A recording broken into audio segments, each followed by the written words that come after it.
Hello and welcome to your astrological vibrations for Wednesday, September 12th, 2018 by Gaia Blooming.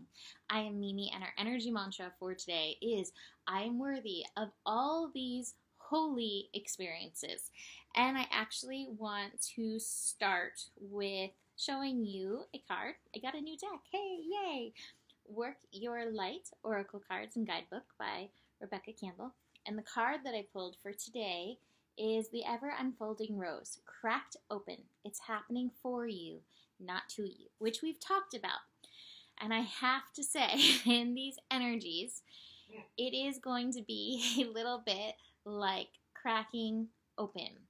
Today is brought to you by the degree of 2. We have a lot of 2 energy going on, 2 energy being the nurturing energy. So almost imagine yourself as the mama bird sitting on her eggs, as well as being one of the eggs that's hatching. It is brought to you by the energy of Venus and transformation and the work, the shadow work, the holy process, which means the whole process, the light and the dark, good and bad, all of that comes with it. So let's dig in. There's so much going on. I'm just like, where do I start? I think I'm going to start with the first energy of the day, Jupiter connecting to Pluto. So we have Jupiter in Scorpio, Pluto in Capricorn.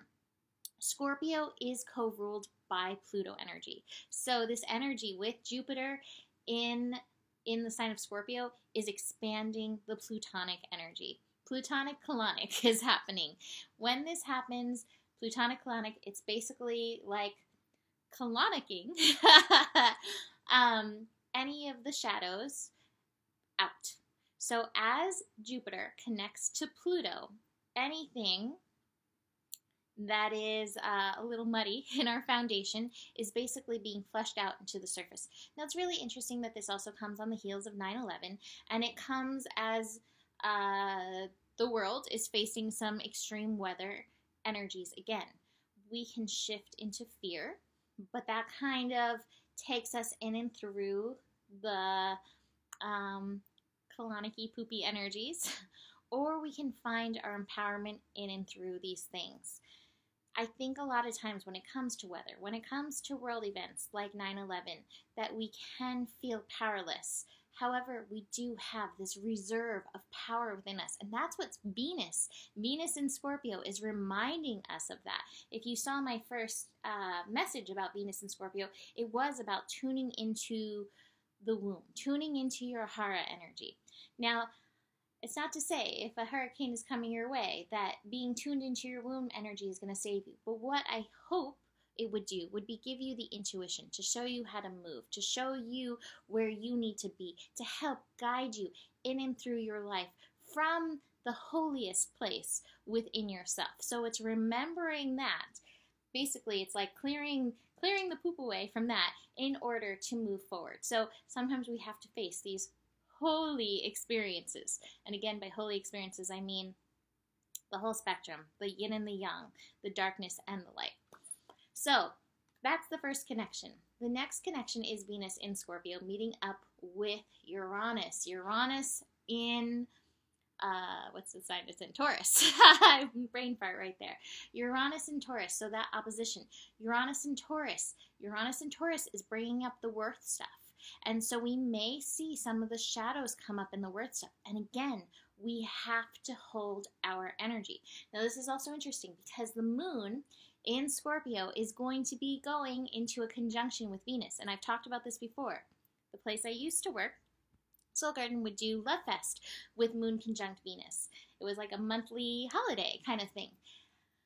However, it can also bring up within you those places. It can illuminate or bring forth the hidden, those places where you do not hold your worth for yourself, where you do not love yourself, especially when it comes to the scorpionic energy, because the scorpionic energy is capable of the lightest light, but it's also the place where the most shadows can congregate to be processed, to be transformed into the empowerment. So be aware, worth stuff around sexuality, stuff around your personal empowerment may be coming up.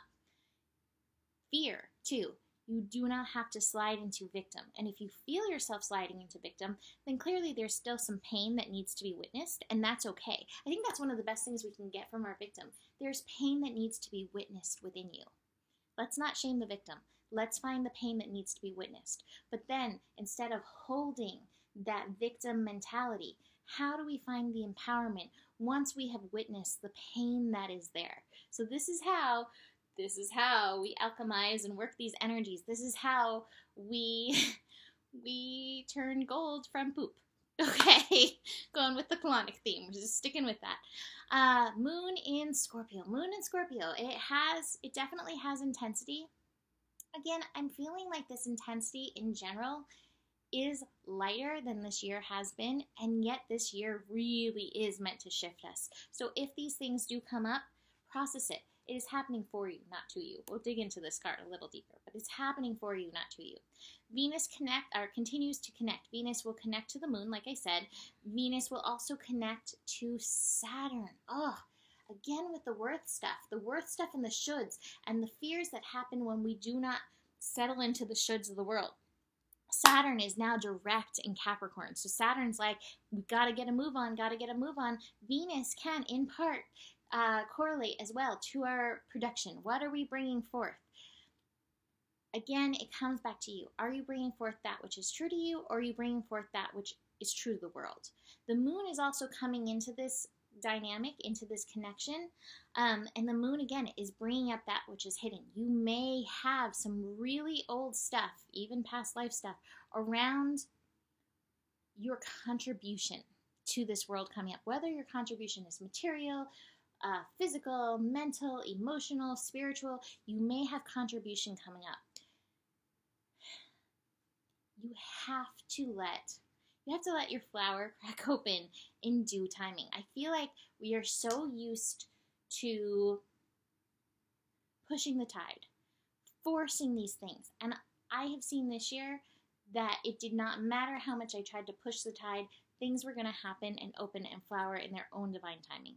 And I think we all have to learn that lesson in and through this. So it's, again, life's not happening to you, it's happening for you. If your flower is taking longer to bloom, if you are not in the stage of production that you want to be, there is a reason for that. So rather than being like, I have to push it, I have to make this move along faster, what is the reason for this more delicate unfolding? My feeling is that we're really transforming. It's not even just a feeling, it's the astrological knowing. We're transforming our foundations. When you are transforming the foundations, you do not want to move too fast because you do not want to upset the apple cart, so to speak. Transformation is one of the cards that I have for today, as well as the Fool and the Existence card. Like, we are in the beginning, in the very budding of this new journey, what we're going through with this transformation. We have to continue to remind ourselves to be, again, Sun in Virgo, allowing the healing that's happening, allowing ourselves to be, allowing the unfolding. From there comes great possibilities, especially when we're in receptive mode. 6 cards came out today. This receptive mode is the card that came flying out, and I think this is the most important thing, again, in regards to our opening. But when we're trying to push the river, here we're at in suppression. And again, we get caught up in that space when you're trying to push the river. Why are things not happening for me? Why is this not moving faster? You get caught in the victim, and you get caught in the suppression, rather than the receptivity of letting the magic unfold. All right, so let's read this card. The ever-unfolding rose. Cat antics happening out there. Cracked opening. It's happening for you, not to you. The challenge of life is to keep your heart open when you most want to close it. Let life crack you open, to open through hurt and loss, to allow what is falling away to fall away. Being human is a courageous act. A life well lived is full of losses and tragedies as much as triumphs and adventures. Whenever you find yourself at the moment, or wherever you find yourself at the moment, life is coaxing you to keep your heart open, no matter how much it hurts. To continue and unfold, let life crack you open. Perhaps you are going through a difficult time right now. Instead of cursing the difficulty, see it as a blessing, to open yourself to the truth that perhaps, as hard as it may be, life is happening for you, not to you. And one day in the not too distant future, you may just bless the thing that broke you down and cracked you open because the world needed you to open. Now is the time to go gently, to treat yourself like a tender, sweet baby, to be the mama. I keep imagining ducks, mama ducks, and the little cracking duckling eggs. To wrap yourself in a blanket and trust that the mother has cradled you in her arms. The seas may not be smooth sailing, but you are safe and you are held. One day not too far from today, you will look back at the transformation and be blown away by the poetry of life. Everything is going to be okay. That song, Three Little Birds, just popped into my head. We've got a bird theme going on here. Anyways, that is it for today. Good luck with your transformation work. Good luck with the colonic energy, bringing up the shadows, bringing up the poop to help clear out your foundation. This is very funny horoscope. You can always book a reading, GaiaBlooming.com, or email me, mimiclark@gmail.com, and I will see you tomorrow. The better it gets, the better it gets. And there is enough love in the world for you. Namaste.